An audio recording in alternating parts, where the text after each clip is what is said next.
এই দেখো তোমাদের সোনা পাপা চেয়ারে বসে আছে। পাপা তুমি বসে আছো, আর ওর মা ওদিকে রান্নার সব জিনিস কাটছে, সবজি। কই আর একদিন পরে আমরা যাচ্ছি, একদিন পরে, আর কালকের দিনটাই আছি বাড়িতে, পরশু দিন তো সন্ধ্যাবেলা বেরিয়ে যাচ্ছি। আর তোমরা যারা যারা ফোন করছো দিদিদের, যে আমাদের একটু জানিও, অবশ্যই আপডেট দেবো। তোমরা জানো প্রথম থেকে, অন্তত জবের থেকে চ্যানেলে এসছে, তবের থেকে সব কিছু আপডেট দিই। তো তোমরা যেগুলো জিজ্ঞেস করছো অবশ্যই তোমাদের জানাবো। দেখা ওকে আমি বলছি, ও তো বাবা, অবশ্যই তোমাদের জানাবো যে সবকিছু আপডেট তোমরা পেয়ে যাবে, পুরোটা বৃত্তান্ত। সবাই কমেন্ট করছো, তো অত কমেন্টের জবাব দিতে পারছি না, কারণ অনেক কমেন্ট আসছে।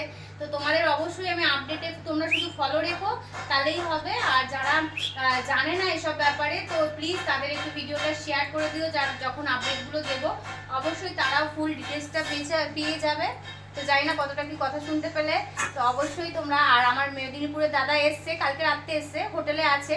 তো আজকে সকালে চলে আসবে ওখান থেকে একবারে ফ্রেশ ট্রেশ হয়ে। তো রান্না টান্না করছি, তো ঠিক আছে চলো দাদা আসুক, যদি পারি অবশ্যই তোমাদের সাথে পরে শেয়ার করবো।